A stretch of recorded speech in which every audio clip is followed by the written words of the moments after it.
how Let's things start. stand right now. So I think we should start. So thank you, everyone. Seema, Yes, yeah, see? Seema's Yeah, already started recording. yeah, Seema, could you also start the live? yeah. It is, yeah, it's Yes, it started already. started. Yeah, all right. So thank you everyone for joining. Despite the pandemic, the second wave, and I know a lot of people are who are in India are probably under stress because of that. But we hopefully the next hour or so, hour and a half, we'll try and think through some issues on housing with Dr. Kaveri Haritas. Thank you, Kaveri, for agreeing to talk with us today. Kaveri is going to talk about citizenship in limbo and analysis of rehabilitation housing. She's an associate professor at the Jindal School of Government and Public Policy, and doctoral research is on rehabilitation housing. And I believe there is a book soon in the offing, and I hope you also tell us a little bit about that, Kaveri, when you're talking to us. As usual, I'll hand over to you. You have 45 minutes to talk to us, and after that, we'll invite questions. Those who've joined us today, please feel free to put your questions either in the Q&A box or in the chat. When the time comes for questioning, we'll open up your audio, and I mean, it's a webinar interface, so we can't have everyone on video, but we'll definitely open up your audio so we can have more of an interactive conversation. So over to you, Kaveri, and thank you for Thank being you. here. Thank you. I also see Christine in the audience. Christine was my thesis guide. Thank you, Christine, for joining us at such short notice. Good afternoon. I really thank you for this occasion to sort of present a little part of my forthcoming book, In Search of Home. This book is based on an ethnographic research that I conducted for my PhD at the Graduate Institute at Geneva. I want to thank the Swiss National Science Foundation for its generous funding that made this research possible. I also want to thank Christine for pretty much holding my hand during this ethnography. I learned ethnography thanks to her. I would also like to take this moment to thank the people who have read the book and have also endorsed it. First of all, Veronique Dupont, Pushpa Arabindu, and Julia Eckert. Would I be able to sort of, share a PPT screen, because there are a couple of images and perhaps a PPT itself that I could share. Would that be possible? Yes, of course. You can share your screen. Yes. Okay. Okay, great. I'm doing that now. All right. Okay.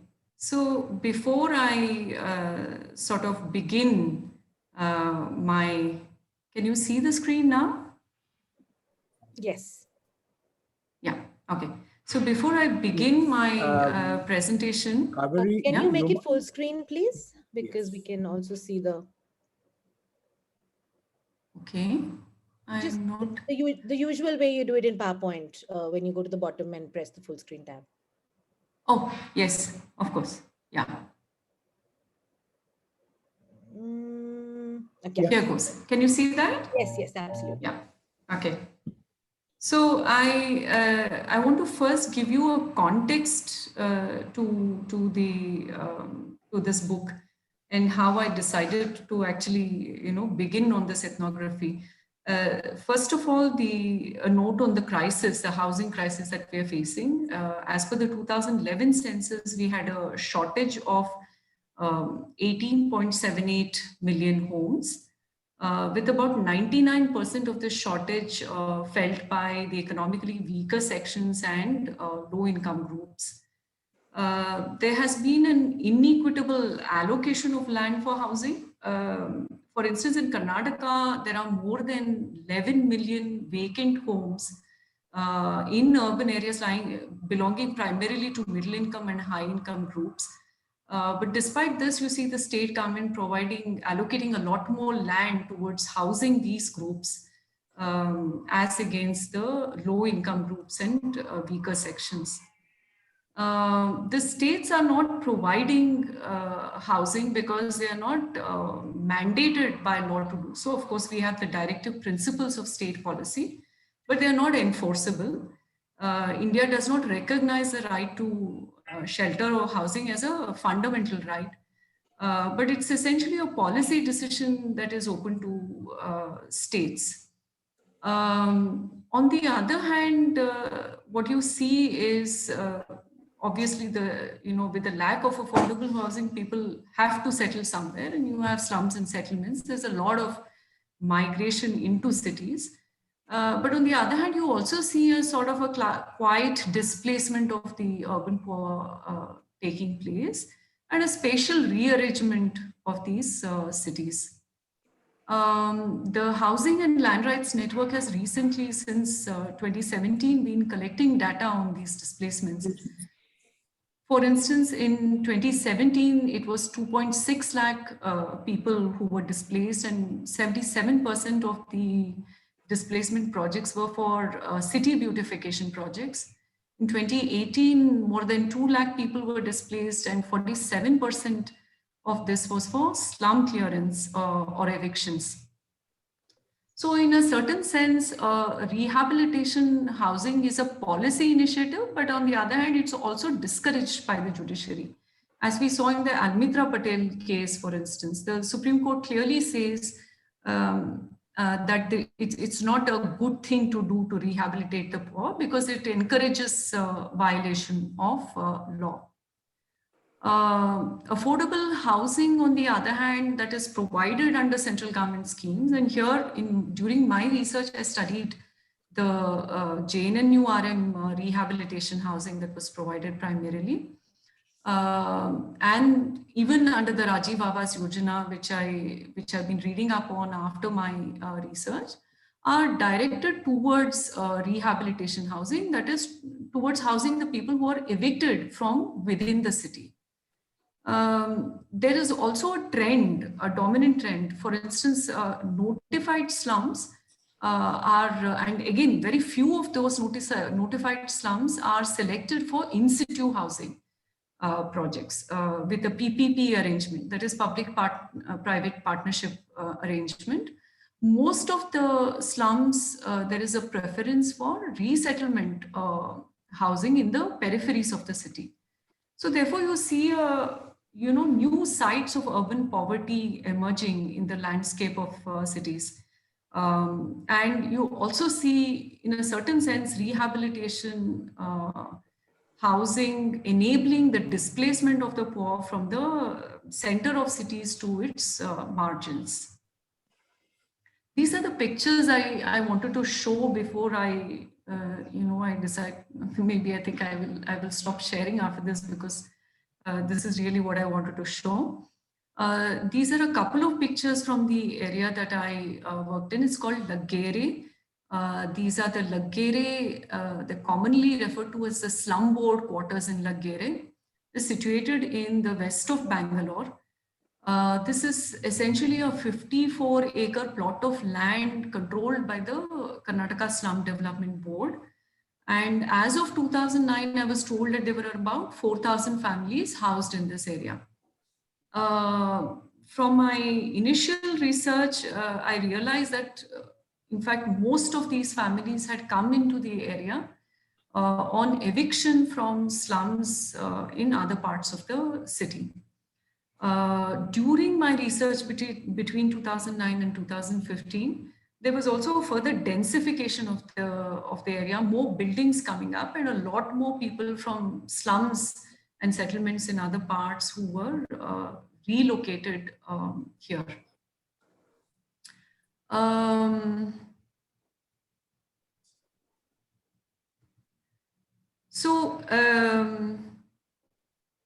Just also a note on my, research. I studied about 50 families, actually more than 50 families. It was about 55 families.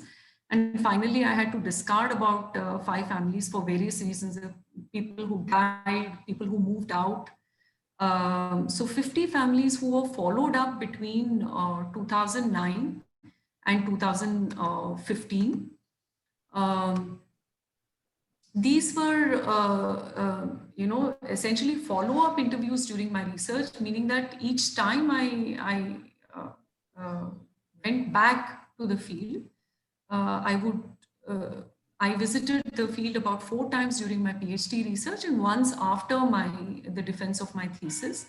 So each time I would go back, I would interview the same group of families. So in that sense, it was a longitudinal research. And apart from residents who lived there, the families, the women, men, sometimes even older children that I interviewed, I also interviewed the local slum board officials, one urban poor organization which had its office in the area, activists and lawyers working with that organization, as well as a couple of NGOs working in the area.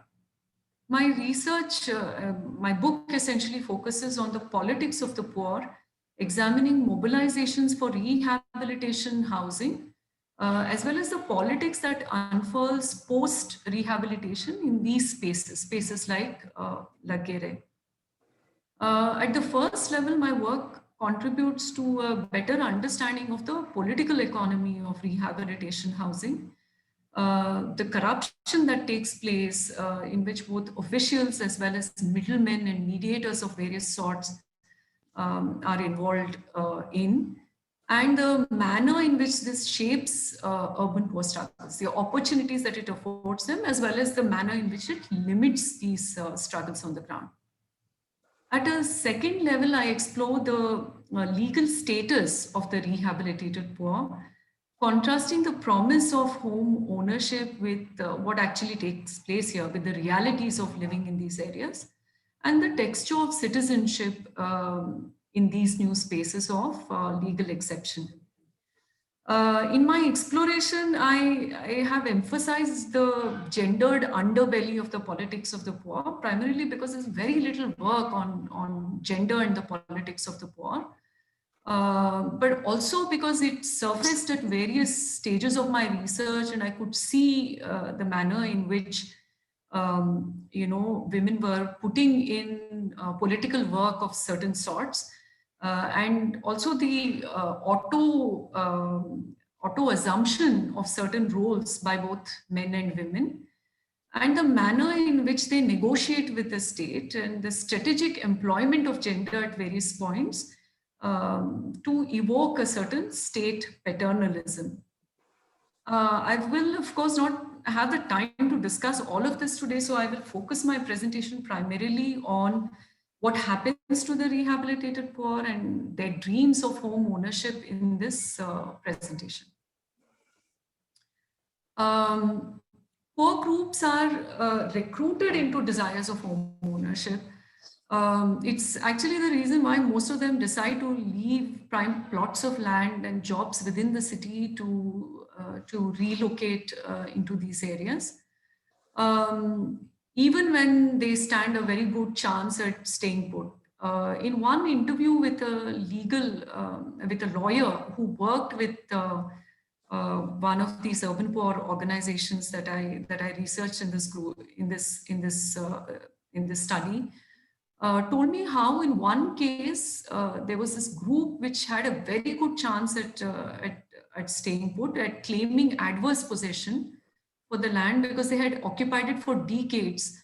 And he advised them not to accept rehabilitation housing, but that overnight this group was convinced by other people, primarily by mediators and middlemen of various sorts, to accept rehabilitation housing. But what I also found in interviews with these newly rehabilitated poor was when I asked them, why is it that you decided to take this up? Wouldn't you want to explore these legal avenues available? There are many groups who are able to stay put and are able to, after a lot of mobilization, get access to in situ housing. People essentially spoke of how they had these desires of owning a home in the city. In Kannada, they would say, having a swanta money. And this played a very important part in their decisions to vacate and accept rehabilitation housing. So they came in thinking that somehow they would be legal citizens of the city and that they do not have to, therefore, continue to endure this threat of eviction and the vulnerabilities that this poses to them. But life in Lagere was very far from what they imagined. Here, I'd like to separate the two groups. The older people, I mean, people who were allotted housing in the 1980s, spoke of the area as completely undeveloped. It was almost forest-like. There was absolutely nothing, no roads, no streets, just houses in the middle of nowhere with crumbling walls. In the case of new allottees, I also had the chance of witnessing what they went through when they were given these housing, essentially homes without services, neither electricity nor water. So groups would have to sort of illegally mobilize these services. Groups would, tap into electric poles nearby, risking sometimes their own lives in doing this. Tapping into water secretly with underground water pipes and purchasing water when that wasn't available or when these taps were removed. Organizing drainage privately on themselves, by themselves, collecting money, getting somebody to come and clean the drains. And waste was essentially thrown in the open and very rarely removed. So just like in a slum, I observed that it takes these residents several years to obtain electricity connections, which they do so with some amount of political maneuvering. But with the case with water connections, it's much, much more complicated, whereas many groups are not willing to pay for this water. And then they settle for shared access to public taps installed by the local councillor and operated generally by the councillor's men. I have discussed this a little more in detail in an earlier paper titled Troubled Waters. What you also see in this area is that much like in slums, vote banking continues to take place in these areas, and the slum board also sort of very closely governs these areas. And here in Lagere, it even has an office in the area. Residents, therefore, in a certain sense, feel suspended between the slum and their dreams of home ownership. Though they are now legal residents, the poor quality of housing, the lack of services, the constant dependence on both the councillors as well as on the slum board officials makes it seem like it is closer to a slum than a home of their own, not close to what they imagined that they would be getting in these new spaces. It's also perhaps the reason why residents referred to Lagere rehabilitation area as a slum board quarters, linking the word slum with quarters. Now, essentially, quarters is a residential area provided by public institutions to state officials or staff. Therefore, in a sense, they allude both to the slum-like life in these spaces, as well as the control of the state through the slum board over these areas. Even while life seems very slum-like in these spaces, the rehabilitated poor differ from slum dwellers in terms of their legal status. Allotments provide them legal residence, and they also have a waiting period after which they can apply for ownership, for titles, that is the khata, to their houses. But what actually happens is that ownership never materializes. Now, there are several reasons why this happens. And most important of these is, one is the form of the housing, and as well as the poor quality of housing in these areas. Homes that were built in the 1980s in Lagere were crumbling, the roofs were crumbling, they were so dilapidated that they were already earmarked for reconstruction, for demolition and reconstruction.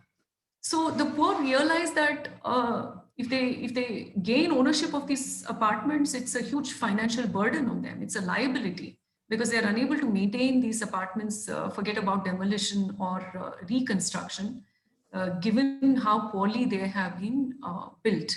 So they prefer to stay allottees and rely on the slum board for demolition and reconstruction of these apartments. But this has, as you can imagine, its own set of consequences because they've become embroiled in relations of dependence on the slum board.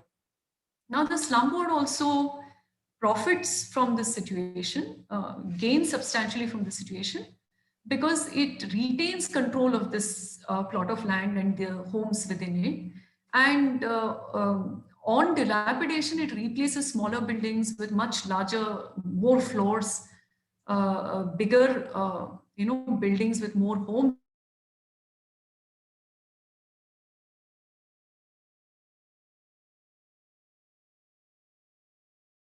inside. The same housing is then allotted to new entrants coming into the area, or those who might have either rented or leased that house in the absence of the original owner. This therefore sort of results in a suspension of the rehabilitated poor, because on the one hand they have legal residence, but they're still continually dependent on the slum board. And are therefore, in a sense, unable to exercise full control over their homes, over their so-called properties. Apart from this, there is an uncertainty of legal status due to the varied legal positions of allottees. New allotments and people who have been newly allotted homes have allotment letters because they were asked to pay up the entire, their part of the price of construction of the housing in the very beginning. But old allotments under older schemes were provided conditional allotments, but conditional on payment of monthly, sums of money which they were asked to pay. Many of these people have obviously defaulted in these payments, and they therefore had a certain uncertainty about the future. They didn't know whether they would be able to retain their homes or not, because under the policy documents, under these regulations, they are liable to be evicted because of defaults in payments, or they will be asked to repay that amount with interest on them, which most of them could not afford. There are also residents who have purchased the homes or have rented the homes from other allottees. These people too were very uncertain of retaining their homes. So there was a general sense of insecurity. So much so that many people would mistake me for a state official, and the first thing they would do was remove a piece of paper to show me that they had a valid allotment. There was also sort of a general fear that at some point the slum board would come in and take them out of their housing. So this sort of uncertainty resulted in many of these people treating these homes as transition homes. They would not invest in the maintenance of these homes, in the upkeep of these homes, for the primary reason that they were not very certain about their own legal status and of retaining these homes. Demolitions and reconstructions considerably add to this uncertainty. Because the slum board, very much like in slums, where it depends on leaders to prepare allotment lists for rehabilitation housing. Similarly, in these areas too, it depends on local leaders to prepare allotment lists in cases of demolition and reconstruction. Therefore, the political support that one has in the area and the allotment status that one has in the area is extremely crucial. I can see a comment here. Go on. Questions will keep coming. Okay. Our All right. internet is something So clarification. the all right. Okay. So in a certain sense, there is there is a certain, especially groups who don't have good political configurations, who might have fought with a local leader. So there is a deep uncertainty of whether these people will again get the chance to reclaim. Even people who have completely paid up their share of the cost of construction of their homes, even with the allotments, there is a high uncertainty of what will take place post demolition. So what I observed is that groups were also mobilizing with local leaders as well as urban poor leaders outside the area to again, once again, represent them before the slum board for the fear that they would lose their homes. This fear is so much that groups didn't vacate these homes despite the fact that they were served notice in 2009. It wasn't until 2012 when they were really sure that they would get allotments that they actually vacated these homes. This therefore, in a certain sense, suspends the rehabilitated poor who, despite their so-called legal right to possess these homes, are still very anxious and share the same kind of fears of being removed from their homes as slum dwellers do. Now, the other thing is that also these homes are sold in the open market. Each home is valued at more than 2 lakh rupees in the open market, and there are also these sales of these homes which take place both by leaders as well as officials who have unofficial quotas. So there is also that fear that maybe a leader would bump off somebody's name off the list and put in someone else's name because they're getting money in return for it.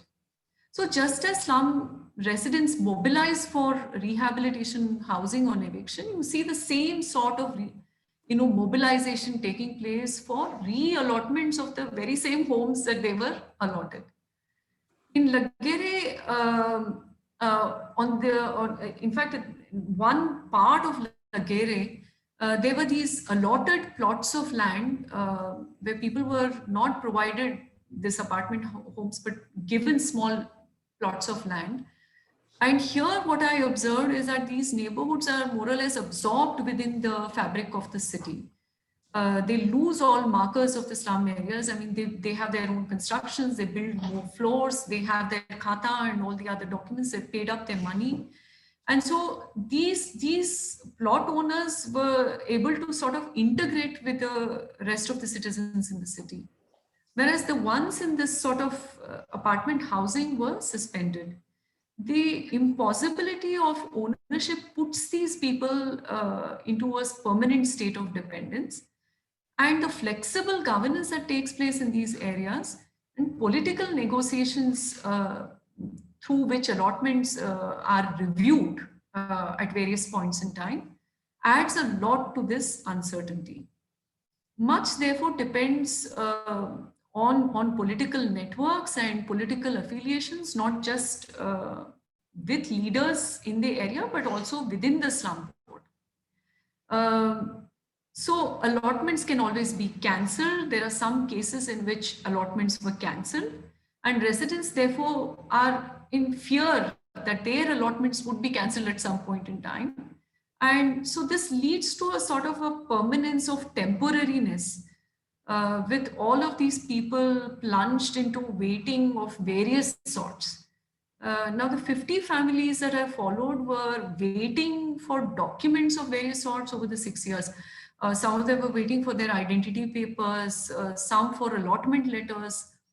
The slum board actually issues first, even before the allotment letter, a small identity card on handing over possession. So they were looking for that. Some were waiting for the demolition of their homes and the reconstruction. Some were waiting for, possession post reconstruction. So through those 6 years, I saw these 50 families at various points plunged into waiting of various sorts. They are therefore, in a sense, in limbo. And here I borrowed these words "in limbo" from the work of Pushpa Arabindu and Lalita Kamath in their description of rehabilitation areas to sort of describe this state of suspension. In proposing that citizenship in rehabilitation areas is in limbo, I draw from both political and legal sociology and anthropology. Anupama Roy, for instance, points out that ownership of land or property remains integral to citizenship even today, reflecting the archaic principle of property ownership as an entitlement to citizenship. She points to the creation of residual citizens as migrants from other parts of the country who are cast outside the elite domain of civil society for being deficient in acumen, capacity, and skills of citizenship. This allows me to some extent to explain why, despite being legal residents, because they've moved away from their illegal status, they're now legal residents, how despite this, the impossibility of home ownership results in them being kept within this category of residual citizens by the state, which deals with them in similar ways in which it deals with the slum dwellers. Here, I also find useful Partha Chatterjee's proposition that citizens are differentiated by the state between proper citizens who possess rights, having a legal title to the property they possess, and though they may not be entitled to compensation, that they are still at some point entitled to state assistance of some sort. And this is what I see happening in these areas where the manner in which the state engages with the poor is not in the sense of rights, but it's more in the sense of an assistance or some sort of welfare mechanism. The rehabilitated poor, therefore, don't really become full citizens by virtue of gaining legal residence. This is also reflected in the anxieties of many in the area, especially those who are a little, upwardly mobile, who especially in families where there are, both the man and the woman, where there are two income earners.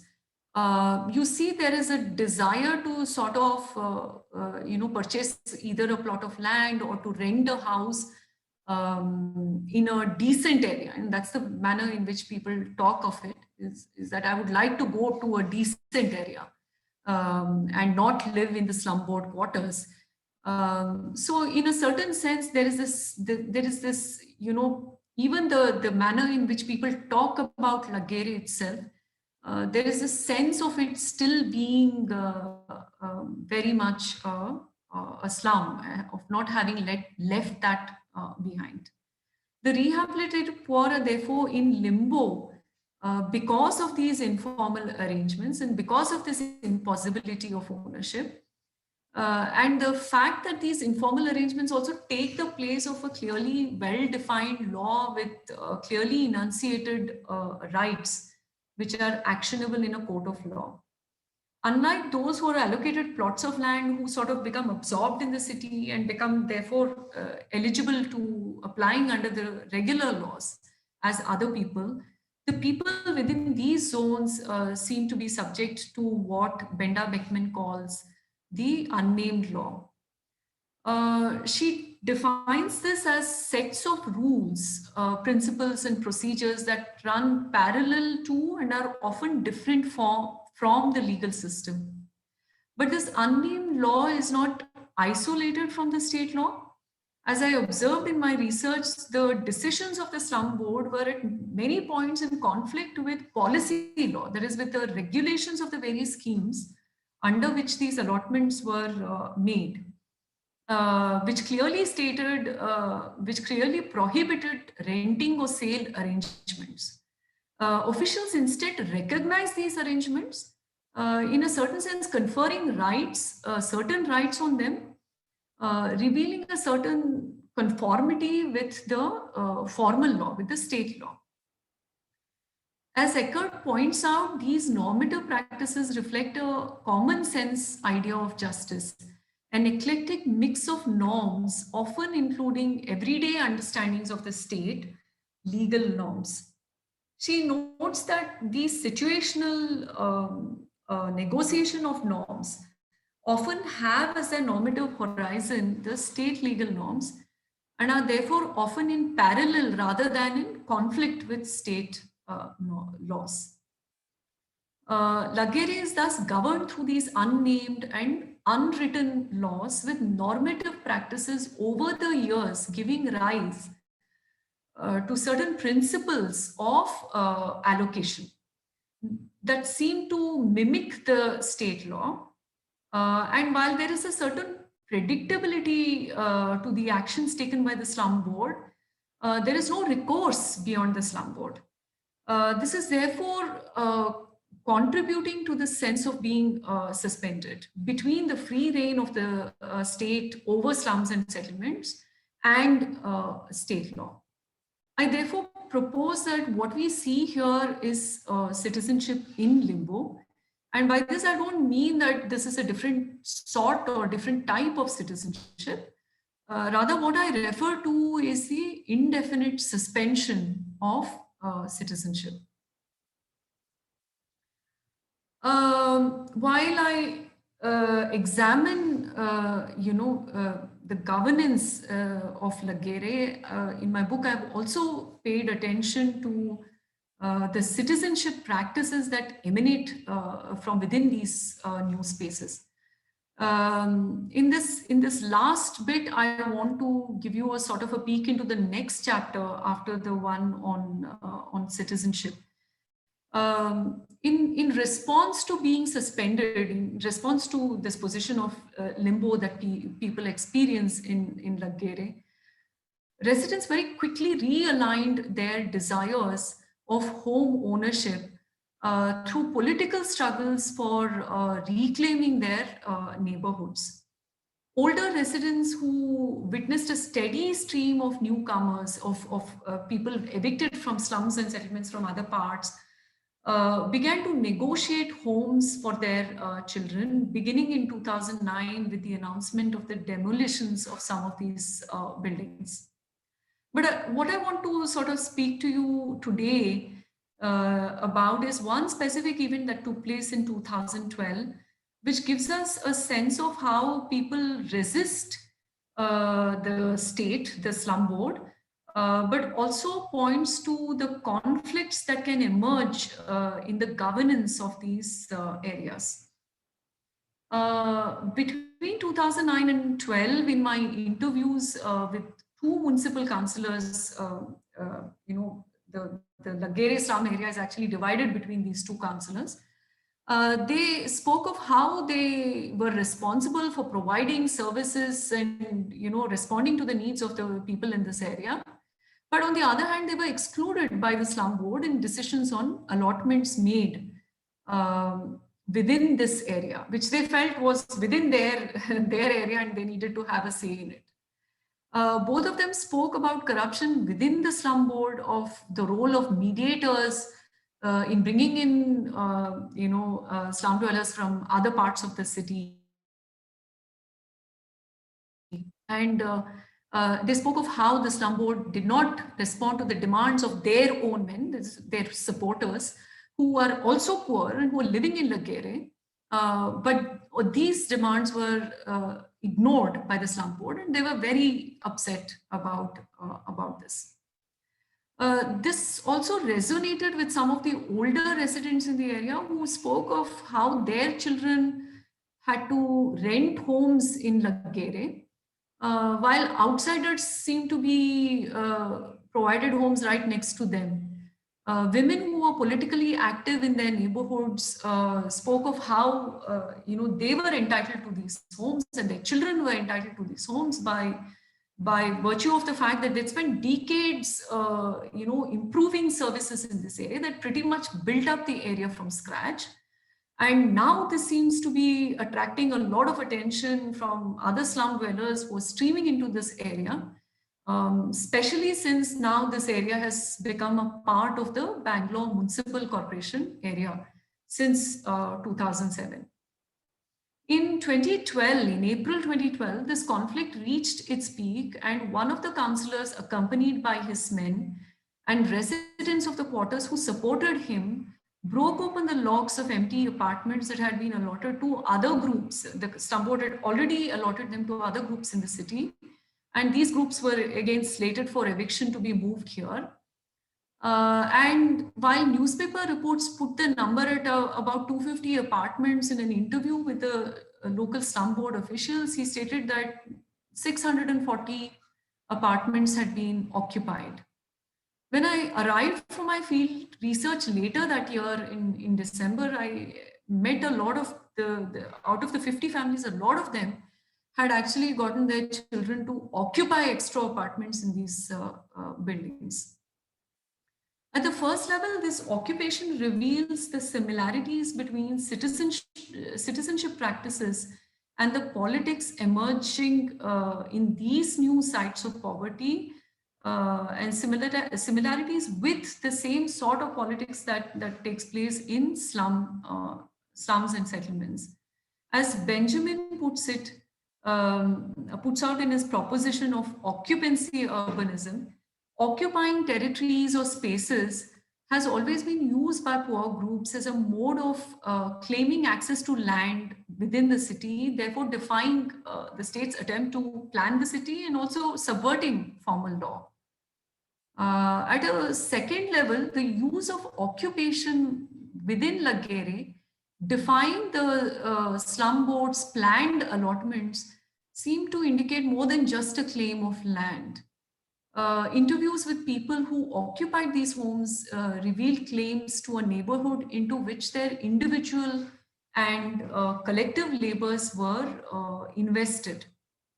This reclamation of neighborhoods in the face of a state that is reluctant to cede control is instructive, as it reveals the political opportunities available to the rehabilitated poor to reclaim their home. At this point, I want to end by just putting in just this one point, that when I talk about subversion of laws in my book, I do place them within the broader context of illegalities in the city, both the illegalities of the rich and the wealthy, as well as the illegalities of the state itself. Now, just a last sneak peek into some of the other chapters in my book to tempt you to buy my book or to read it in your libraries.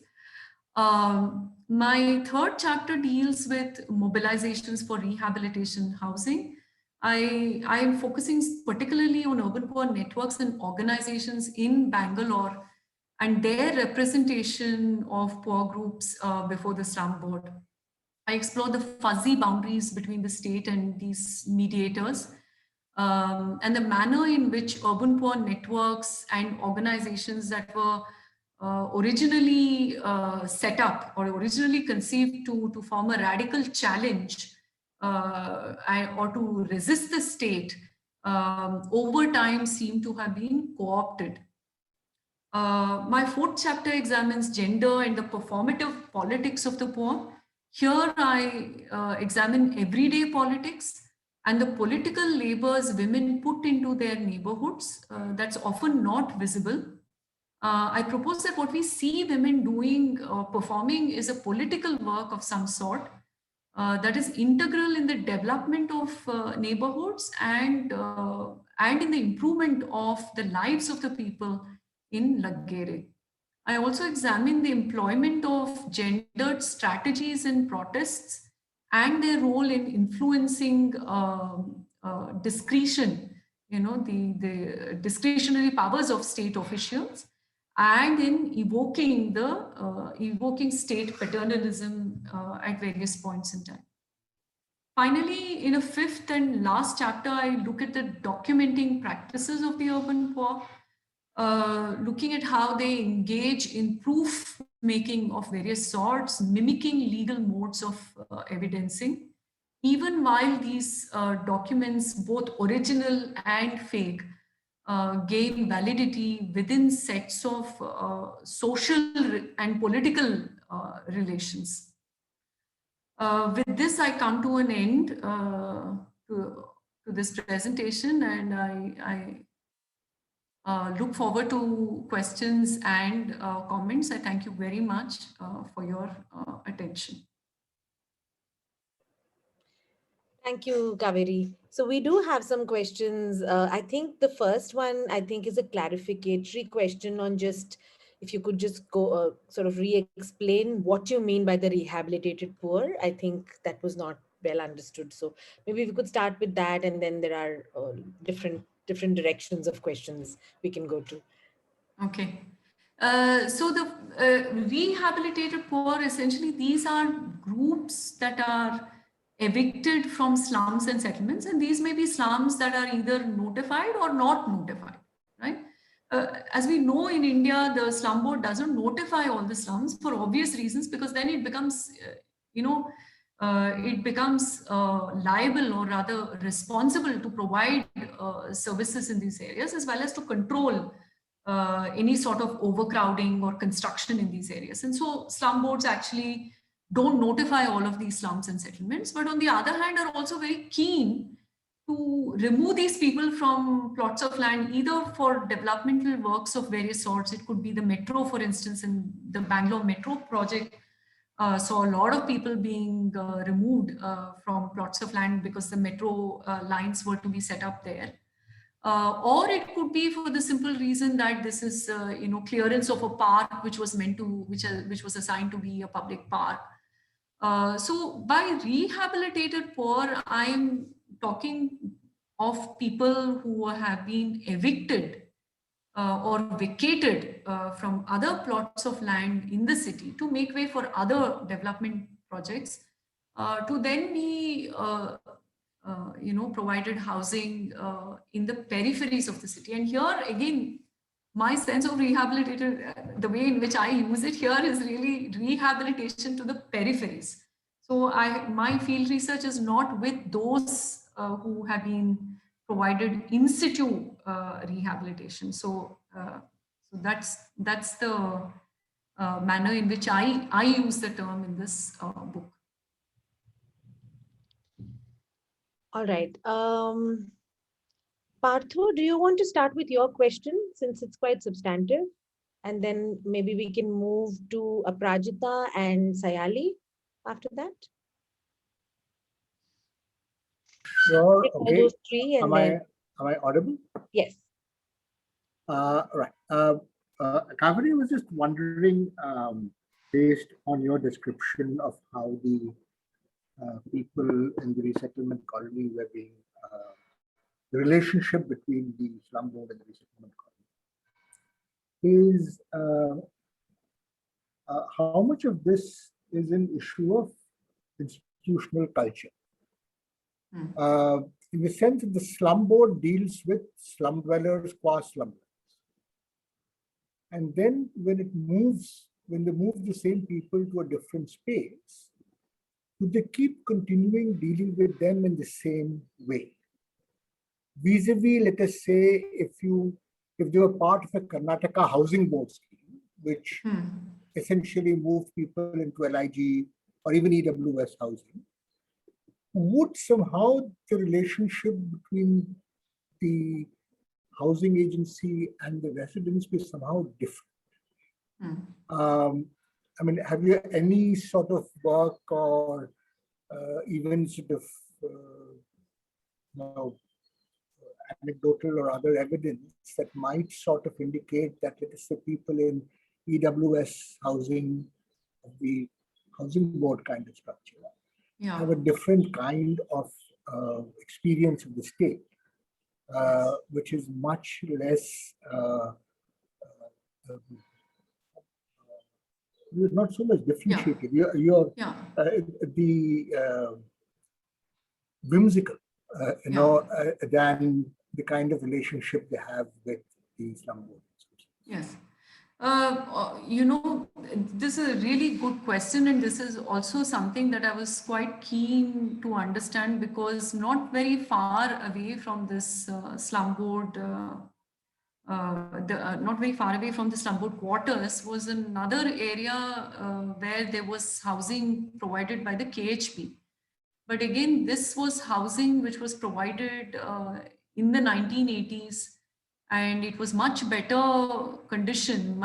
The buildings were much better than the buildings that were provided by the slum board. But I didn't really, pursue that line of research. But I think it's a very important question to ask. In my own research and in writing up all of this and also situating Lagere within the context of rehabilitation housing projects taking place in other parts of the country as well as in other parts of Bangalore, I have relied primarily on Lalita Kamat's work as well as on uh, Mukhopadhyay's work, for instance, right? And there again, you see similar patterns emerging there, meaning that you see the same sort of problems in terms of lack of access to services, and you see similar issues that I saw in Lagere. But to answer whether this would be different for a KHB project vis-a-vis a KSDB project, I must say I don't have an answer to that because I haven't studied a KHB project. But that would be a very interesting research to carry out because, as you know, in Bangalore, it's not just the KHB, but also the municipality, the municipal corporation itself provides for some of this housing. Kamath and Vijay Bhaskar have also done some amount of research on these rehabilitation projects, but they're looking at at how that entire resettlement took place rather than looking at what happens after the resettlement, and that would be a very good question to ask whether it is really just something that we see happening with the slum board, or is this more generalized elsewhere as well in other rehabilitation projects. Thanks, Kaveri. When it comes to the slum board, I wanted to interject a couple of my own questions before we move on because they were about the slum board. You said something about the slum board recirculating the stock. Yes. So how do they do that? How do they repossess units? And especially when there is already a grey market in operation, this really intrigued me because it's this repossession of stock is always such an issue. So, I mean, it suggests that there's a very high level of control of the slum board. So that was the first question. And the second one was really what's happening in the interim period between demolition and reconstruction to the allottees who are already living Okay. in the unit. They're So very, very very good questions. general Thank you. question. Thanks for Yeah. asking. Thanks for asking. Very good questions. And I wanted to also do that, talk a little bit about that. And I thought it will come at the question answer session. So what they, this circulating the stock of the house is also very closely linked to the corruption, as you might imagine, because if there is somebody who has purchased a house or rented a house from an allottee who has been absent from the area, the Karnataka Slum Board recognizes that as a rental agreement or a rental arrangement, and they inquire into how long that rental arrangement has taken place. And if this is an absentee landlord who is no longer collecting the rent anymore, at some point that also happens. Normally they collect rents for a few years, and at some point they forget and they don't collect those rents anymore. So at that point, then the slum board sort of agrees to provide this housing, re-allot this housing to the person who has rented the house. And here again, there is an exchange of money. I mean, obviously money has to exchange hands and you can't get that, free of cost. So that takes place. Similarly, with purchase agreements, somebody has purchased it from somebody who had a medical distress or had some emergency and needed the money, and they have some document of some sort, and very frequently they're mimicking the state, right? I mean, they will come out with stamp papers of various sorts, and they will come out with a proper, legal format of a rental agreement and stamp paper on which these so-called sale deeds take place. Of course, under formal law, they are not recognized because policy law prohibits it. You can't; they are illegal documents. But even this is recognized by the slum board. So the slum board actually and also selectively recognizes it, depending on the willingness of people to pay for that, and they use the term regularize, and again, uh, we know how regularization, even for the wealthier, more propertied classes, take place now. In most states are coming out with regularization laws, but this is what happens even in the case of allotments. There is a regularization of these allotments, and so you can regularize that allotment constantly. Okay, you have somebody now, but maybe that person will leave, or put somebody else, in a rental position, and at some other point you're asked to take a call. So the stock is continuously replenished. But what also happens is that frequently even the rehabilitated poor, those who have evicted, are also replaced by people who are not necessarily rehabilitated, people who are looking for affordable housing and therefore rent a house in Lagere. So it's a mix of both people who have been evicted and rehabilitated, and those who come in looking for affordable housing, either to purchase or to rent it. The second question I forgot. What Um, happens between the between when the the Yeah, reconstruction happens? they are normally provided, transitory housing, which is actually next to nothing. It's just these sheets, asbestos sheets, 4 or 5 sheets, which have been, put together pretty much. And there's nothing. There are no services. There's absolutely nothing. So a lot of people between the demolition and reconstruction, either rent homes in the vicinity if they can afford it, or if they can't afford it, then they have to rely on this transitory housing. And they are extremely fearful during this period, because at the same time other allotments are taking place and other people are streaming into their areas. I can give you one instance where one group was waiting for their housing, their building to be constructed, and they were promised that building, and they were living right opposite that building. And suddenly the metro had to evict a group of people. So the slum board overnight took a decision that instead of giving it to these people, let us give it to the metro rehabilitation. So it's a very flexible info, and it was overnight, pretty much overnight. One morning they just woke up and they saw the people who had been already been brought in and given the homes right in front of their eyes, right? So they are also fearful, right? The moment they get into transition housing, the moment they vacate, their fears and anxieties actually grow, because then there's so much flexibility in allocations and allotments that they see happening in front of them. They become very, very anxious.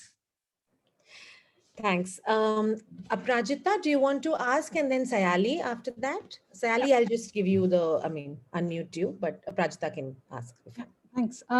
It's just a minor question about the role of coercion here. Is it who's setting the degrees of illegalities, and so the more illegal, the lesser chances you have of getting rehabilitative housing or any kind of housing. And just a tangential question about what are these household sizes? What are the rehabilitated housing, the more concrete ones, not the temporary ones? Yeah. What kind of families are they going to house? Yeah. Normally, these are very, very small houses. I think about, 25, 200 and, 50 square feet, right? Very, very tiny houses, pigeonhole apartments, which house between 6 to 8 members. Maximum I've seen about 8 members, not more than that. And these are also homes which are now, I must also add that the construction quality of the homes has improved. So under the NARM project, for instance, they have come out with this prefabricated blocks, which they say are much more stronger and more resilient. And so those homes are a little bigger, slightly bigger, and slightly better than the older homes which were being constructed with brick and concrete. Did I answer your question? Did I leave out any bit No, of it? and I just had a question about who gets to be, like, what happens to the poorest of the poor, or the ones who are most illegal. Let's say the recent evictions from the railway land in Delhi. Like they are evictions that happen overnight, sudden. I know that's not your area of Yeah, yeah. research, but what are the chances of them getting rehabilitated quickly, or Okay, are they just going to be okay, like left on their own? okay. So again, I mean, I found it so interesting that, you know, in Bangalore, we have this, there is a network of urban poor organizations called Slum Janandolana.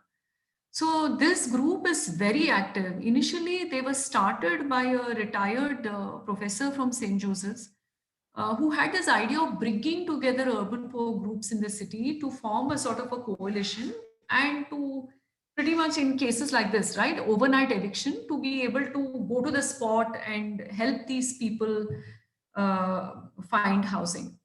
So this group gets activated in these kinds of really highly vulnerable situations. But again, once again, you know, the idea with which this network was started out was that the poor help other poor groups. That, you know, essentially there is a solidarity amongst the poor, and they come together against the state and they resist the state. And earlier, from what I heard from many of the activists, is that they would resist eviction.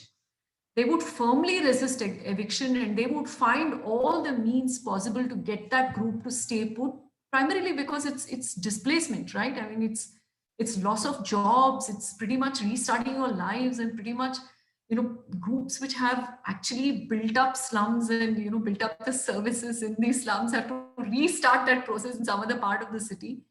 But later you see that these groups have also sort of become very co-opted. They've been co-opted by the state and state officials in a very interesting way, through corruption primarily, right? It's just that, you know, we will allow you. Uh, these organizations are sustained by the voluntary work of different poor groups. So some of them would be provided a stipend or a fellowship by, you know, Slum Janasahयोग, which was the organization which was providing, which was supporting this. But then what happened was they needed other people to volunteer help, and the people who volunteered help would at some point begin to claim homes for themselves. They'd say, well, I'm helping so many people get homes. Can't you add me in the list and get me an extra home? So this sort of started the cycle of bloating lists, right? And in which obviously the state officials are complicit. So what you see now is pretty much a machinery in place in Bangalore, where the moment you have groups like this, highly vulnerable groups, you have these people land up, and, you know, first come first serve, meaning if I'm there first, I'm the mediator, no one else. So there's an arrangement and you know, an agreement between them that other leaders can't step in once this group has elected me, right? So they are your clientele, and then you will pretty much as a mediator, you know, sort of convince them to accept rehabilitation. And of course, then, you know, you have the vacation of these people. You know that not everybody is going to get housing. Many of them will be left with nothing. And those of them who get housing then land up in places like this. So the most marginal, most vulnerable people are also, therefore, in a certain sense, sought by these leaders. So let me give you one example. There was a eunuch leader of a group which was living on, in fact, on a highway road. You know, they weren't even in a slum or settlement. They were living on the pavement of a large highway. And he spoke about how one of these leaders approached him to, you know, help them out to get homes, and how he pretty much drove that leader out, right? He chased him out of the slum. He said, there are a lot of leaders like you who come and promise and take money from us and don't do anything. So that entire urban poor machinery, that's the urban poor struggles themselves have become sort of part of this, you know, strategic or tactical displacement of the poor, in which these people have also become now, you know, chinks in that machinery that enables rehabilitation housing. Thank you. Thanks, Mukta. You know, thanks for Thank asking. This you. is a very Aprajita, sorry. Thanks for asking, because that's a very important part of this book, is to look at these networks and these organizations. Okay. historically also to trace their trajectory and see what is happening today. Okay, thank you. You also in those answers actually responded to what Isabel had left on the chat, which was also a question around Yes, yes, legalization, and she had left before you clarified during your talk that that's another chapter in yes, the book. yeah, yeah, But I think some part of this, some part of her question has also been addressed. yeah. Sayali, do you want to ask yours? It's a little bit of a different track, and then Pushpa. Then Sure, Pushpa. Yeah. sure. Thank you so much, Professor Haritas. This was a great session and really appreciate the depth that you have achieved in your research on this particular topic of rehabilitation and resettlement. I had a very broad question, and maybe this comes in your book in the later chapters, maybe in your recommendations or solutions that you are recommending. But just wanted to hear from you up close on what are some of the positive changes that you wish to see in such colonies and such resettlement projects. Because I'm asking you this question because there are a lot of issues, right? And they're very complex, very layered issues. But is there something in particular that your research hopes to address, basis which there are concrete recommendations to the state or to practitioners that Yes, they can yeah. use in their work? Yeah. I think I would start with the first, first note, which I made during the presentation, which is that we need a far more equitable distribution of land. In Bangalore, as you know, we have vast tracts of land that have been reserved for, the jobs of the rich, the corporate economies of the city. And on the other hand, you see, very little land which is provided for housing the poor, despite the fact that they pretty much construct our cities. Without them, our cities would not be here. We would not have roads. We would not have the infrastructure that we have. And I think that is really the idea. That is really one suggestion that I think is the most important one, which is that we need to begin to look at a far more equitable distribution of land to poor groups, to weaker sections and low income groups, because that is essentially creating the very problem that you're trying to solve. The second thing that I would say is that if you were to look at these rehabilitation areas, right? I mean, if you look at the amount of state resources that go into maintaining these areas, you're spending a lot of money to keep those, maintain those houses, demolish those houses, reconstruct them. Of course, you have some amount of housing stock on your hand, but is it really worth all of this, right? Wouldn't the solution be a more equitable distribution of land itself, rather than to sort of try to solve the problem of the slum and then recreate the slum elsewhere in the margins of the city? So that is what I find very paradoxical and very confusing. And Sayari, thanks for this question, because it also reminds me of something. That one of these urban poor activists told me. This urban poor organization that I study in my book is also a Dalit organization. So he told me how essentially that these lands on which Lagere is situated were actually wastelands, which were reclaimed by the city during after the Urban Land Ceilings Act, right? These were lands on which you could not cultivate anything. Right. They were hilly areas, up and down areas, essentially wasteland of various sorts, which was given away then to the state by the owners. And this land is now, therefore, housing the poor. And the caste angle to it was that he said that the state actually does this on purpose. They want to keep us here. There is no other reason why we are provided housing here so far away from the city. We are taken away, we are thrown away once we are no longer required in the city. So there is also a sense from these urban poor groups of being excluded from the exploits of the city, from the wealth of the city, right? So I think I think some serious thought really needs to go into it. And despite the fact that housing is under the directive principles of state policy and not fundamental rights, there has to be some concerted action taken to address these feelings of exclusion by such a large population. Our cities are at least about 30%, comprised of these people, whereas the land that is allocated to them is very little. So when it comes to housing these people, the state very conveniently says there is no land, whereas you have large tracts of land which are allocated in your planning instruments towards the wealthier segments in society, towards housing them, towards the corporate offices that you expect will be constructed in these areas.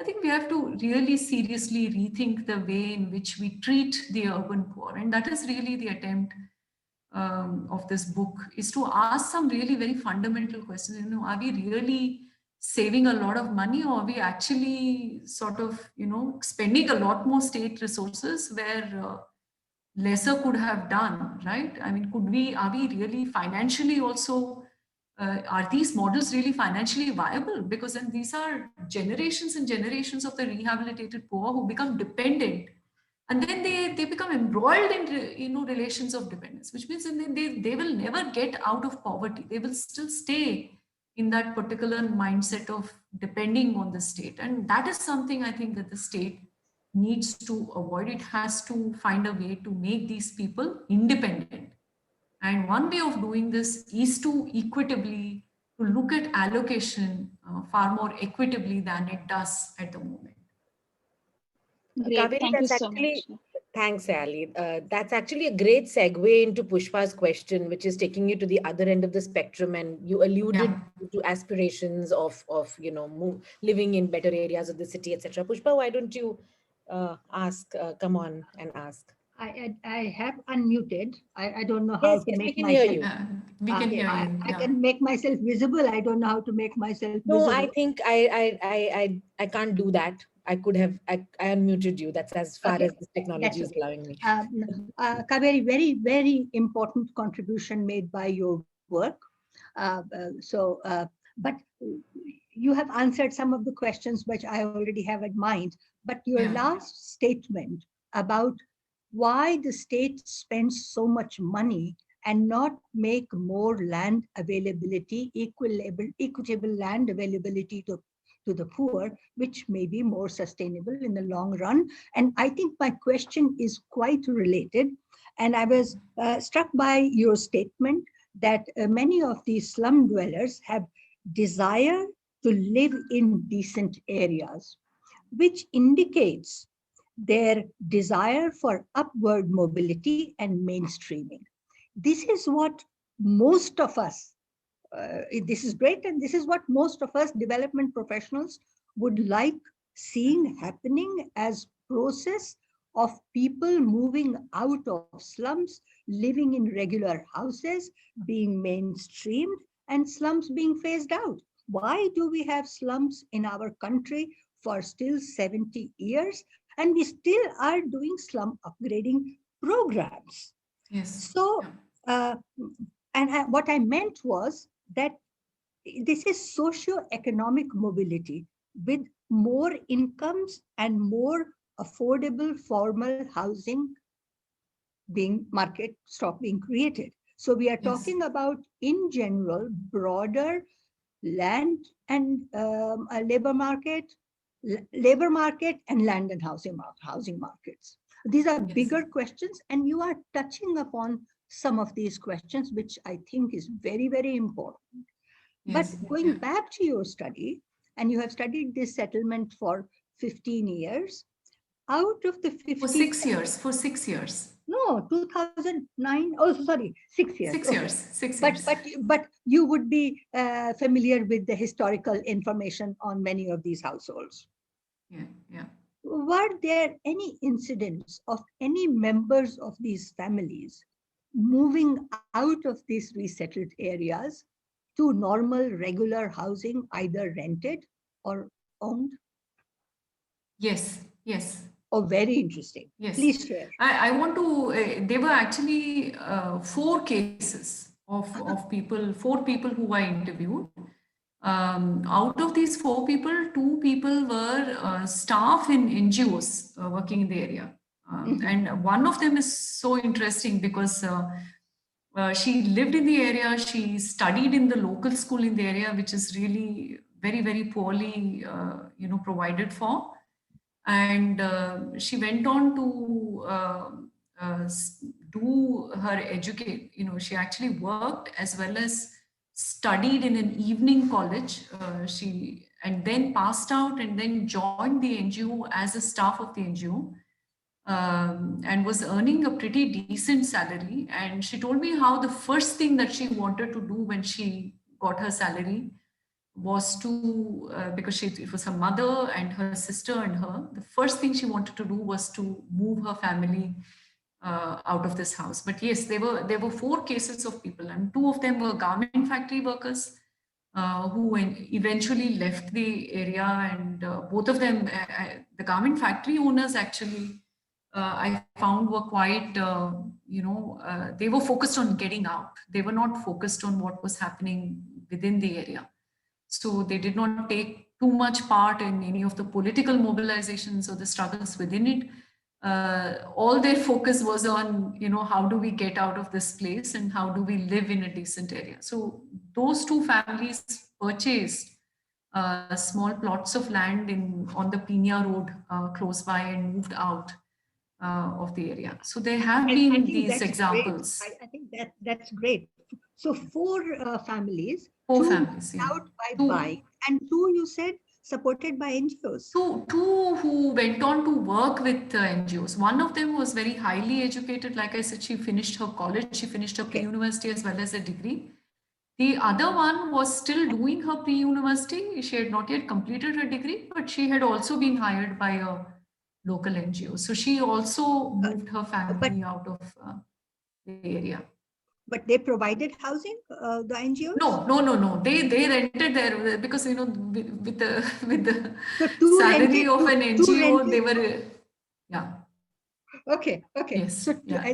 But these are nearby, these are not very expensive houses. They are, I think if I'm right, if I remember right, this girl who was doing her PUC when I met her had a house which costed her some 3,000 rupees, and just like immediately outside, Bidan Sauda layout, just immediately outside Lakere. Again, a very tiny house, but of course, she said it's a decent area, and there is water and electricity, and yeah. So 2 rented and 2 purchased.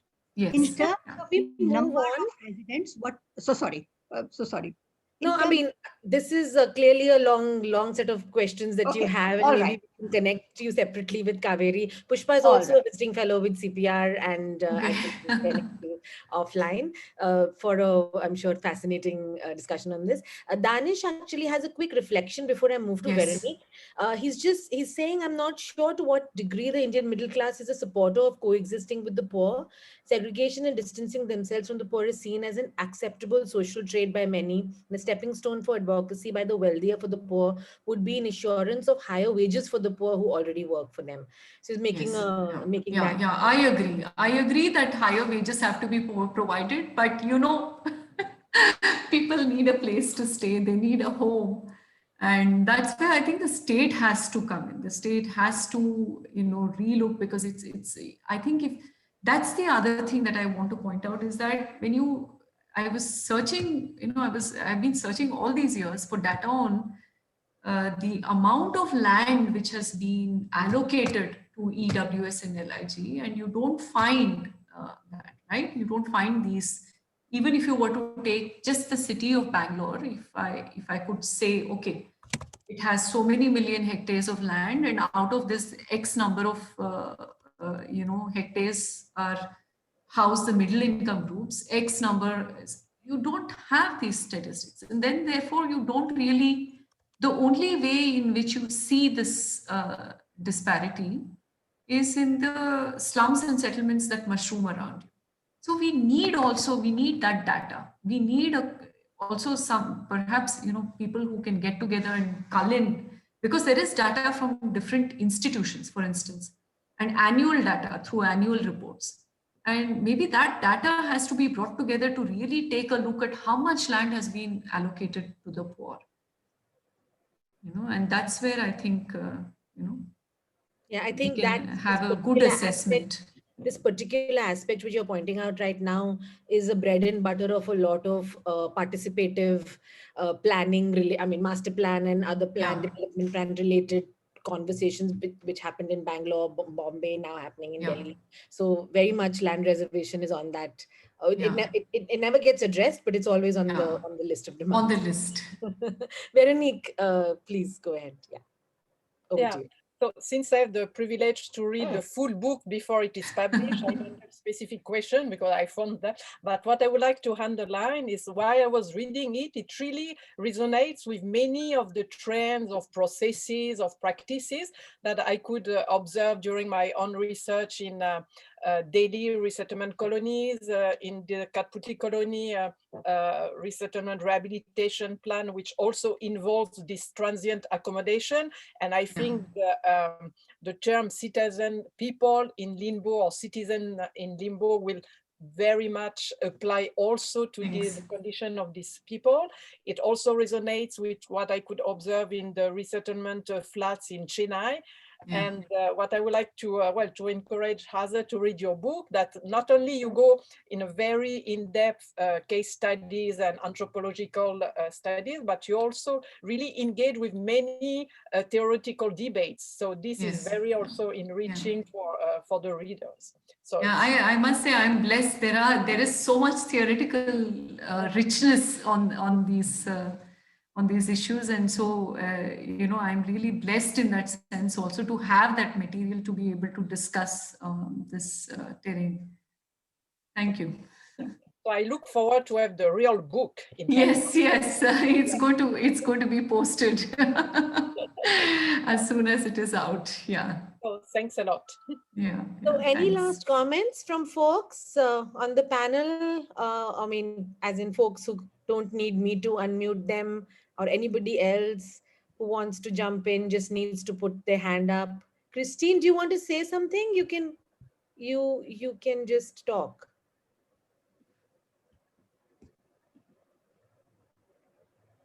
Okay. Yeah, go ahead. Yes, please. You're welcome. Hello, Kaveri. It was so good to hear you, to listen to you, and to follow your reflections, and to see how much you have deepened your theoretical questions since the dissertation. I really very much would encourage you to continue this longitudinal study. As I put in my comment, it would be interesting to compare with another friend and colleague who did for 40 years that same sort of investigation in the poor neighborhoods of Lima, and asked herself under what conditions and how can people living in those conditions extract themselves from poverty. And become real subjects of rights. And I think that is more the theoretical questions that you are touching also. How can you, I remember during our visits also to the field and discussions and so all these years, that you presented a situation, a real jungle of institutions that make it so complicated to people to really claim their rights, that it seems almost impossible to claim the rights, because it's so complex, and it is made by purpose complex. I mean, that is something that you had said also. And I think these things are really particularly important in these times. And I wanted only to, I have a lot of questions, but we can do that personally. But I would encourage you to continue that study and to try to see on the for a long duration, how that yes.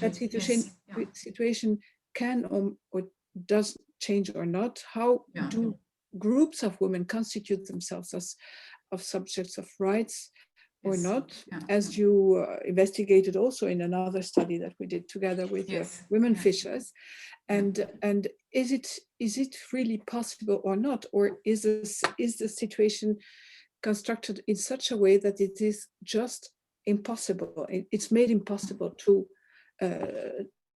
become a right holder in these situations, which is a bit what I feel when I, what I felt when I read your dissertation, and what I feel that you have now, that you have continued your reflections, that it is such a complex and such a jungle that you cannot get out of that limbo, as you say, which is a very interesting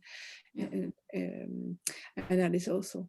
So unfortunately, I have the impression that we cannot be very optimistic from your readings, although there is so much mobilization and activism and political work from all these groups of women and women. So, but I have the impression that it's it gives us something like a negative impression at the end, that structurally it seems very complicated. But I wanted to answer that, to put that question, if you feel that we should be as pessimistic as I feel, or if you think that we can be, we can have some rays of hope.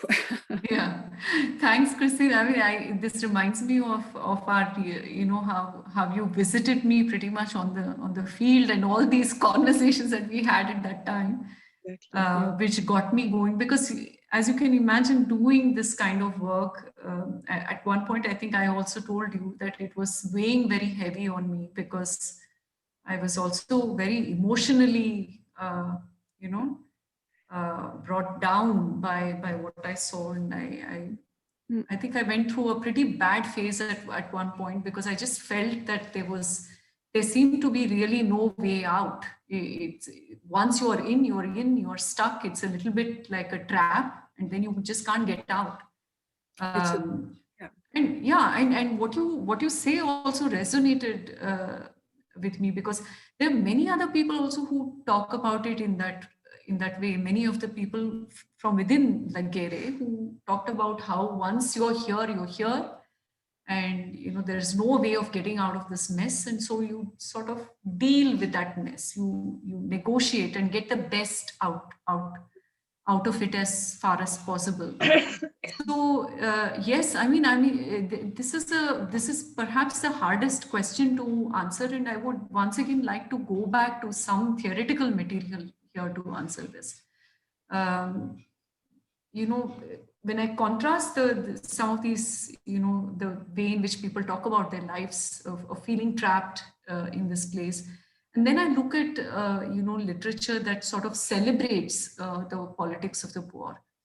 I'm referring to some of them, for example, Appadurai, who's rather quite positive about it. I mean, he talks about, you know, passive waiting and active waiting, and, you know, and I feel there is a tendency, I think we also as human beings, we want to feel that, that there is something improving in the lives of the poor. And we perhaps also sort of tend to see it where it does not exist.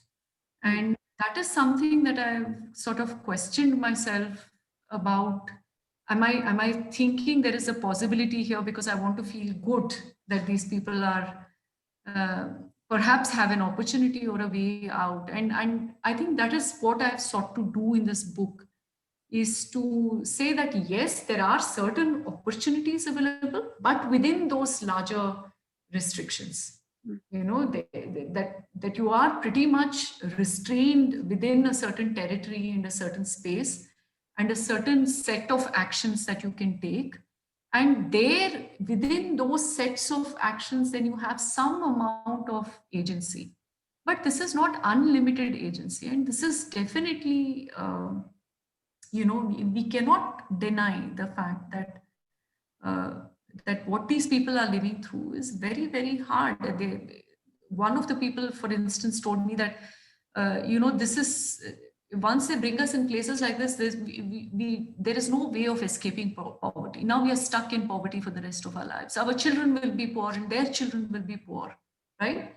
So that is what I've sort of tried to balance. And there's a lot of work, for instance, Holston, who looks at insurgent citizenship. And it's a little bit too positive for me, because when you look at those conditions and when you meet these people and you realize that even those opportunities that people talk about are still within certain constraints, then you realize that opportunity for action is restricted and it is not unlimited, and that it is perhaps not a good thing to see hope where there isn't, right? And to sort of realize that perhaps that there are certain things that are just not possible for them. So this has actually been also quite a difficult bit, because I remember when I was doing this ethnography, at the same time I was struggling for housing in Switzerland.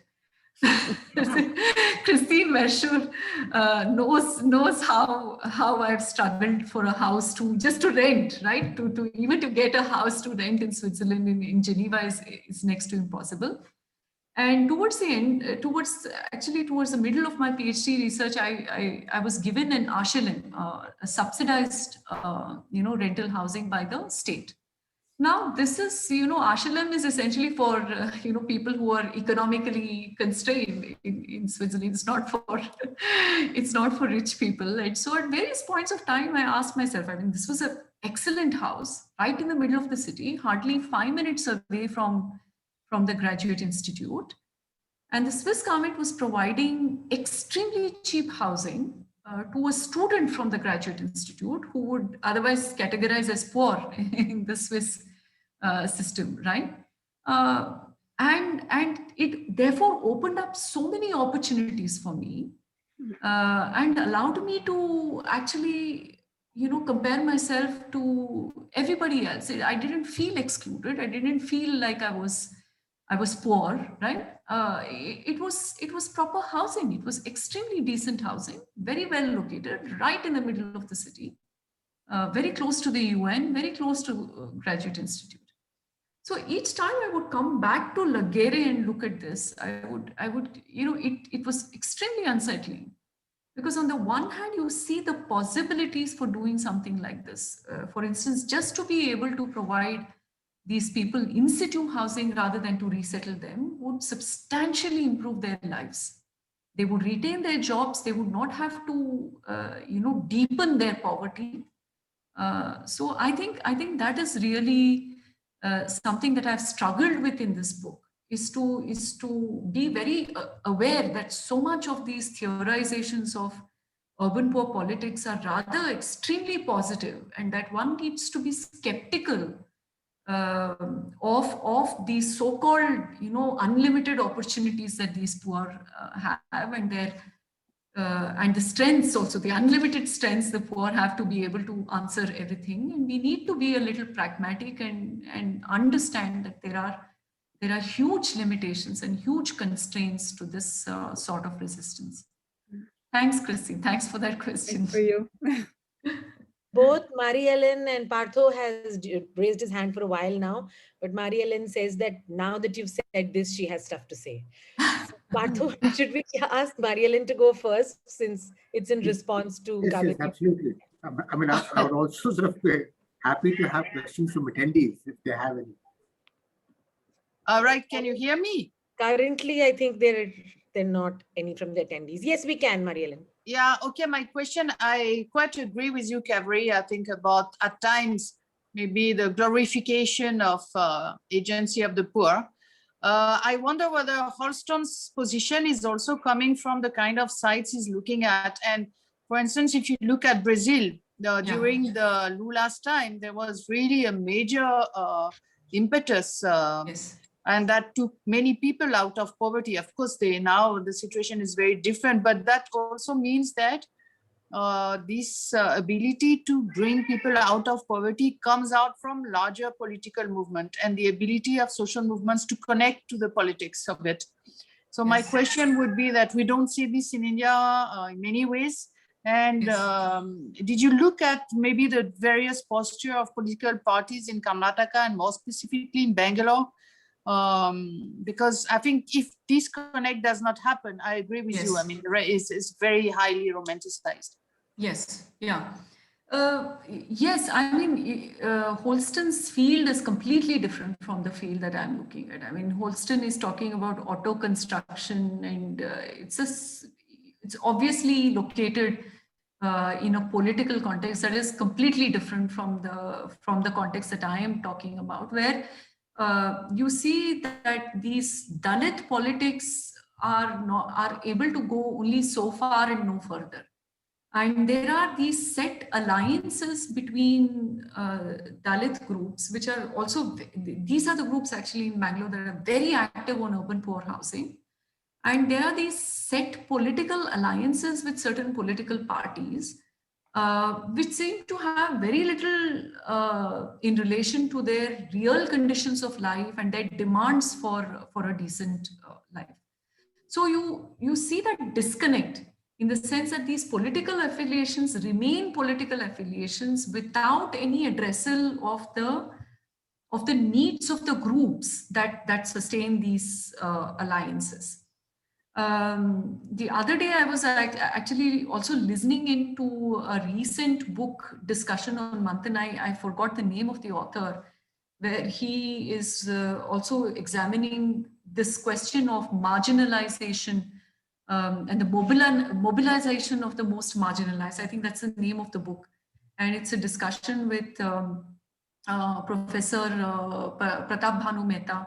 And he also says the same thing, is that on the one hand, you see that the same sort of questions keep arising over and over again. You have caste-based violence, you have this kind of exclusion and discrimination. And the reason I bring up also this caste question is that you see that the majority of the people living in these rehabilitation areas, and majority of so many of these slums are either Dalit or Muslim, right? So you see that there is a failure to connect the political agenda with the real demands or the real needs of these people. And then these political alliances just sort of remain political alliances without addressing the needs of these people. And yes, this sort of, this sort of exploration of the agency of the poor, when situated within these political contexts, it is good. But on the other hand, does that really, the question that I would like to ask is that, does that in any way change when there is a change in political context, right? I mean, you talk about Lula, for instance. Are these people really able to claim the same kind of rights even now, without the same political configuration they had earlier? And are they able to sustain, therefore, these rights over long periods of time? Because if they are not, then what are we talking about? We are talking about, probably, opportunities which are specific to certain periods of time, but not at others. And therefore, then are these rights that these people can actually claim or demand from the state?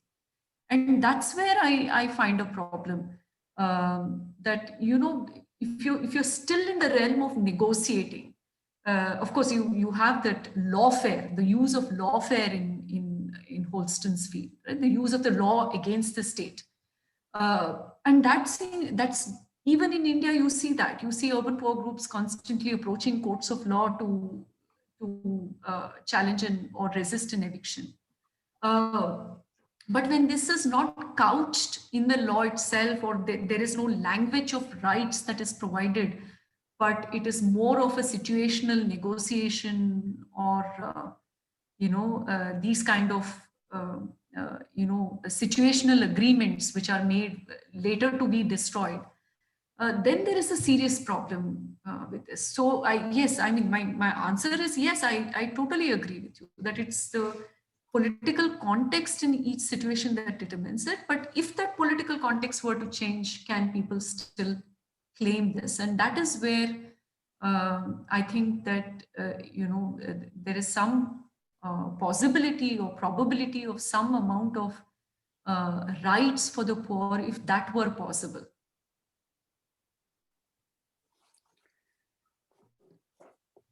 Thanks, Kaveri. Partho, Thanks. do you want to come in now? Sure. Actually, so Kaveri, just to sort of take this question a little further. So one of the issues. So first, one of the issues, I think, in Brazil, it's arguable that the PT, especially in Sao Paulo, remains a strong political force, even if they're not in power at particular points in time. And therefore, the demonstration of possibility that was brought about during the period which then led to the city and so on, is something that has a certain half-life. What the decay rate is something as we will find out. But in the context of Bangalore specifically, and since you spoke of Amit's book and that structure, therefore, yes, where do you see let's say my conversations with some of the members in the group that you spoke about, the impression is, I mean, not the impression, the narrative is that these relocations are very similar to the putting Dalits in their place. But just like in villages, Dalits have their own place and yes, a settlement of their own. They should have a place of their own, but they're not part of the city. In the same way, they're not part of the village. They're also not part of the city. So this is almost seen as a continuation of the casteist practices. And consequently, but not really in that sense articulated as such, because I don't think any political party, except perhaps in the north to some extent, actually still sort of uses caste as I mean, there are lots of ways in which caste is used. There's living guides in the structures, but just the Dalit, non-Dalit story yes, is not something that is used as a axis of political mobilization. And it's in that context did you hear that narrative when you were doing your work? And yes, in that context, what would be your impression? And this goes also to Christine's question about pessimism and optimism, about the possibility of such mobilization happening. Where do you see that the things that are pulling back that mobilization, and what do you see as things that are actually pushing forward that mobilization? Okay, so the interesting thing is that if you're looking at a slum or a settlement, at the level of the slum, the moment there is a possibility of rehabilitation housing, it already divides the slum, right? So it divides the slum between those who are eligible for rehabilitation and those who are not eligible. So at the very beginning, policies of rehabilitation tend to already divide people even within the slum. Now, I worked very closely. I interviewed the one particular urban poor organization, which is very active in this sort of localized struggles. And what they told me was that we have two names. We have a Dalit name to our organization, but we also have an urban poor name. And the reason we have that is that there are also non-Dalits in need of home. And therefore, we mobilize these groups too, right? And these groups are essentially, sort of oscillating between their Dalit identity as well as their poor identity. So even at the level of identity, in terms of caste identity, they are actually balancing both. Now, this group also organizes a lot of these training sessions and education sessions to children of Dalits, teaching them about Ambedkar. There are, classes which they organize to discuss the constitution.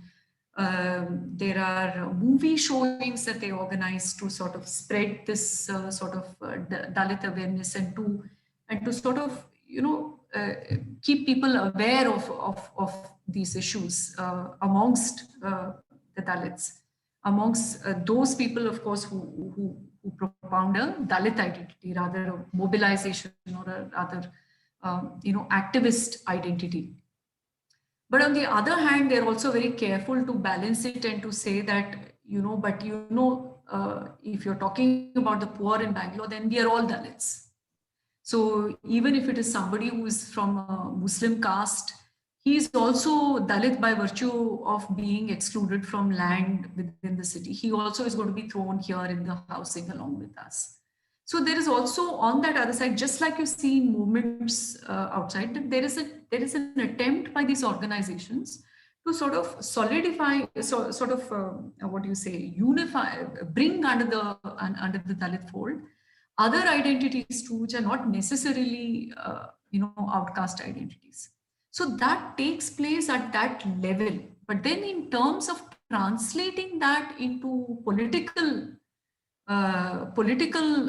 power at the city level, there is a huge dilemma, and that does not take place. It doesn't translate. For instance, I'm just again now quoting off an interview. This I haven't discussed in my book per se, but I'd be very happy to share this interview with you. It's a life history interview that I made of this Dalit leader, and he spoke about how there are certain Dalit politicians who came up to power in Karnataka, and they did nothing for the Dalit cause. They actually deceived all the Dalits. They gained all of this political power, and then the moment you become part of the state, the moment you begin to talk the language of the state, you forget your caste identity. So there is also there is that is pretty much taking place, which doesn't allow these groups to Dalit groups to unify and come out with a sort of a very strong political presence at the city level. But what also is taking place is that on the other hand, you have urban poor networks. So there is a sort of a unionization or a sort of an organization of poor groups who are in touch with each other. They are trying very hard to find housing for various groups in the city. But even at that level, there is no solidarity, there is no possibility for a unified voice. The reason, once again, one of it is this whole, the state providing very little bits, very few numbers of housing when there is so much demand already, then divides the entire, everybody gets into this logic of who's going to get this house, and then there is attention drawn away from the larger, more radical radical political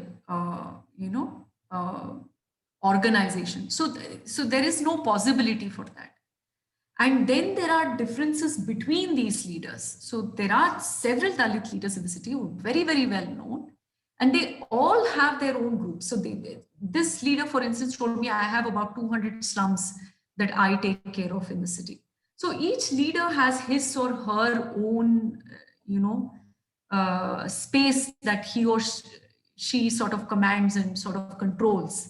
And then this ultimately becomes, goes into a logics of which leader can get more houses from the state vis-a-vis the other leader.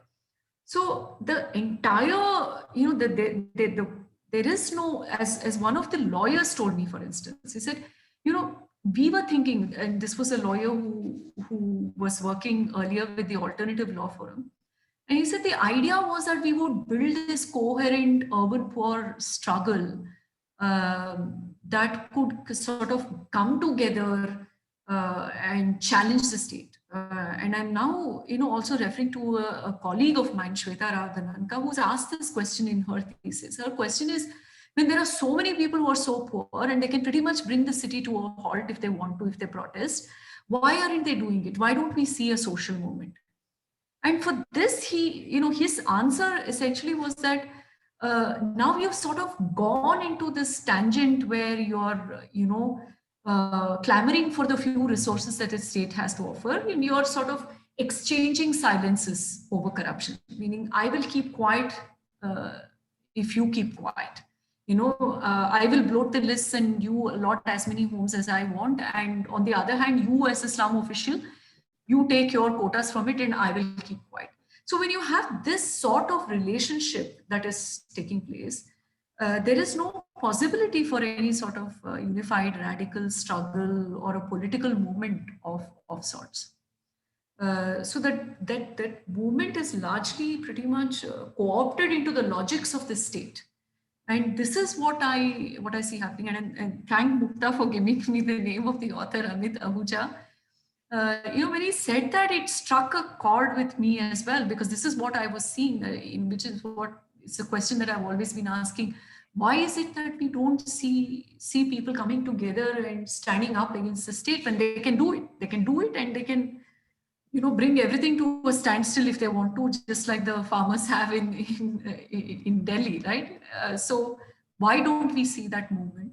And this is perhaps the answer to it, because there are these relations which are now sort of so far away from a radical challenge to the state that it is no longer possible.